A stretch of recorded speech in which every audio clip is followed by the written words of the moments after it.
Rafael Correa, Nicolás Maduro. A todos les une un escándalo político. Se investiga si funcionarios de sus gobiernos recibieron sobornos a cambio de conceder obras públicas. Pero ¿cómo funcionaba la trama? Varias constructoras brasileñas pagaban a políticos y ejecutivos de la empresa estatal Petrobras para conseguir obras públicas que otorgaba la compañía. El dinero de los sobornos salía de la propia Petrobras, que inflaba los contratos con las constructoras. Estas movían el dinero por empresas pantalla y cuentas en paraísos fiscales para lavar el dinero antes de que llegaran los sobornados. La trama corrupta no solo se limitó a obras públicas de Brasil, y presuntamente se utilizó para conseguir proyectos millonarios en otros 12 países de Latinoamérica. La investigación del caso Lava Jato aquí en Ecuador podría implicar a más de 100 funcionarios públicos acusados de recibir sobornos en un caso de corrupción que superaría los 300 millones de dólares. Aquí en Ecuador, este megaproyecto en el que participan 2 constructoras investigadas está bajo sospecha. El expresidente Correa lo inaugura con el nombre de Multipropósito Baba. Este periodista de investigación vive amenazado por destapar con esta publicación los escándalos de corrupción política silenciados en su país.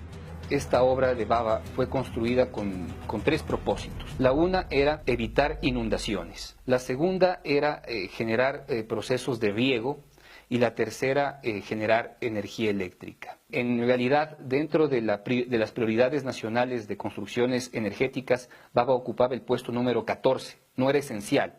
Sin embargo, el Estado ecuatoriano dio paso a esa obra y se gastó 243 millones de dólares en un proyecto millonario pero insignificante. ¿Cómo se adjudicó el proyecto? Baba se le entrega a Odebrecht por un monto de 243 millones de dólares. En el año 2008, Odebrecht es expulsada del Ecuador y quien se hace cargo de esas obras son sus subcontratistas. Y para entonces, su subcontratista en el Ecuador, una de ellas era la empresa OAS. ¿Qué relación tiene el hermano de Correa con OAS? Cuando Odebrecht es expulsada, ¿sí?, la obra se queda al mando de OAS con la subcontratación del hermano del presidente de la República, ¿sí? Entonces ahí existe incluso una anécdota. Se dice que cuando logró el subcontrato para Baba, quien entra manejando una hilera de camiones para iniciar el proyecto es Fabricio Correa, y él nunca lo desmintió. No entendemos cómo es que de alguna manera un proceso que costaba primero 80 millones, luego termina en 243 millones y vaya usted a saber cuál es el precio final de esa obra y si es que ya está efectivamente todos los costos finiquitados. El coste real del proyecto para el gobierno de Ecuador todavía hoy es una incógnita. Los investigadores creen que sirvió para desviar dinero para sobornos. Conseguimos uno de los contratos de la constructora OAS. Aparece una empresa de ingeniería española, DSC Workshop, con la que firma un servicio de consultoría. Le pedimos a este ingeniero que nos lo analice. Aquí hay un Estado que tiene una necesidad. Entonces, la constructora recibe este proyecto, se adjudica el contrato y va a construirlo. Para construirlo primero tiene que hacer el proyecto de detalle. Y cuando hace el proyecto de detalle dice, aquí falta información, no tengo suficiente. Entonces, lo que hace la constructora es buscarse una ingeniería que le resuelva estas deficiencias del contrato. Y de aquí lo que sale es que se hace un proyecto revisado y se le reclama a la propiedad. Entonces, el problema está en que el Estado, en este caso, va a tener que pagar más por todas estas cosas nuevas. Es decir, si la constructora había contratado 100 y los añadidos suman 10, pues estos 10, si los acepta el Estado, va a ser un porcentaje que se va a llevar la ingeniería y, evidentemente, estos 10 se los lleva la constructora. Ese porcentaje en el contrato aparece que es algo más del 12%, ¿no? Un 12,5%. Es un porcentaje muy bueno. O sea, en proyectos de arquitectura e ingeniería nunca se llega a estos valores, a no ser que seas un arquitecto súper reconocido. Lo que pasa es que el riesgo que tiene el contrato es muy alto, porque estás un año sin ver ninguno de estos dineros. Es decir, tú haces tu trabajo, tú haces la inversión con todo tu personal y con todo el trabajo que tú estás haciendo a nivel de horas, estás financiando la constructora y al final, cuando vas a la constructora y al Estado para poder hacer la reclamación, todo aquello que te acepten lo cobrarás. Lo que no te acepten no lo cobrarás. Entonces, compensan el riesgo con el alto porcentaje. ¿Usted aceptaría el contrato? No, yo no lo hago. Yo no lo acepto. O sea, para que te hagas una idea, nosotros lo que siempre intentamos es cobrar por adelantado.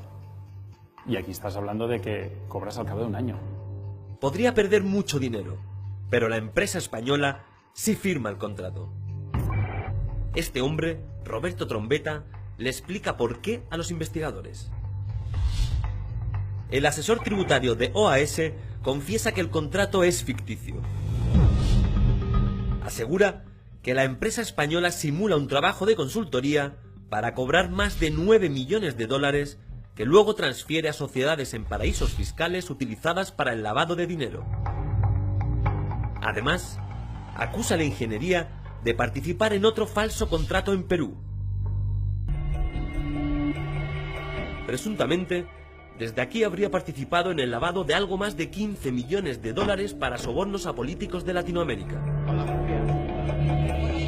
Quería preguntar por un par de contratos que firmó su empresa en Perú y Ecuador. Sí. Según la declaración de Roberto Trombetta, que era una de las personas, digamos, el operador de transferencias de los sobornos, lo que dice es que DSC Workshop, DSC Group, su empresa, es que además recibió... es que además son empresas independientes. Bueno, la persona que firmaba era usted, en el contrato. Sí. Entonces, que recibió, me refiero a dos transferencias, una de 9 millones de dólares y otra de 6 millones de dólares por los dos trabajos, y que posteriormente ese dinero llegó a cuentas de Andorra de empresas offshore, que controlaba este señor, vamos. Pues es que yo con este señor nunca he estado con él.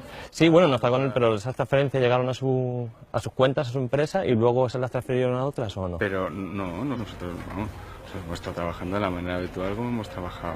Pues recibieron las transferencias, ¿no? Pero no eran esos importes ni muchísimo menos, ¿eh? Si quieres lo puedo enseñar, ¿eh? Tengo los contratos ahí. Pues es que, vamos, de todas formas es que me voy ahora que habíamos quedado para comer. Pero no le llama la atención, por ejemplo, que él diga que su empresa recibe esas cantidades y que los contratos son falsos, que no se hace esos trabajos no se hicieron. Yo lo que me imagino es que, como tú bien dices, hubiera algo a lo que nos respecta a nosotros que estuviera mal, entonces hubiéramos recibido una citación o nos hubieran preguntado. Bueno, no, es bastante reciente. O sea, que a lo mejor en el futuro viene, pero... pero me refiero a que ustedes sabrán, o sea, usted me dice a mí que ustedes sí hicieron esos trabajos de esos dos contratos, ¿no? Y tienen pruebas, documentos, personas que hicieron ese trabajo y todo, ¿no? Sí, vamos, yo de hecho estuve haciendo la mayor parte del trabajo, lo estuve realizando yo. A lo mejor me pueden mandar pruebas, documentación, cosas de que se hizo ese trabajo, ¿no? Lo que pasa es que yo entiendo que si esto está en un contexto ya judicial, pues yo creo que ya entiendo que si hay algo que está mal hecho, lo primero entiendo que será el juez quien decida si está mal y que nos requerirá la documentación. Nosotros además firmamos, dentro de los contratos iba un contrato de confidencialidad, ¿sabes? O sea que hay cosas que no te puedo enseñar. Sí, bueno, lo que no fuera confidencial me refiero, ¿sabes? Hay cosas que a lo mejor hay cosas que se pueden ver si el trabajo se ha hecho, porque es la clave de todo esto. Venga, muchas gracias, encantado, ¿eh? Gracias. A los fiscales de Lava Jato no les interesa ese caso. No les interesa lo que pasó en Brasil y siguen las pistas del lavado en Brasil. Si eso sucedió en Perú, en Ecuador, en Colombia, en Guatemala, en Panamá, no les importa. Entonces seguramente ese tema no ha sido investigado por nadie. La empresa española seguramente tiene razón en decir, a mí no me han dicho nada, yo no sé nada. La justicia española que puede investigar un proceso de lavado, y si es que ellos lo hacen, pues les quedaríamos muy agradecidos porque en algún momento esa información va a llegar a nosotros. Porque yo estoy totalmente seguro que esa información en el Ecuador no va a llegar nunca. Nunca. Fuera de Ecuador, la constructora Acciona es una de ellas. Se investiga la adjudicación del metro de Quito, que consigue por 1.460 millones de euros junto con la brasileña Odebrecht. Las sospechas sobre FCC se centran en el metro de Panamá. La compañía que encabeza Esther Koplovich consiguió 2 líneas del suburbano de este país también de la mano de la constructora brasileña investigada. Mientras que en el caso de Isolux, en septiembre la policía brasileña detenía a su máximo responsable en el país, por haber pagado presuntamente sobornos para conseguir contratos. Las 3 constructoras españolas niegan su implicación en el caso.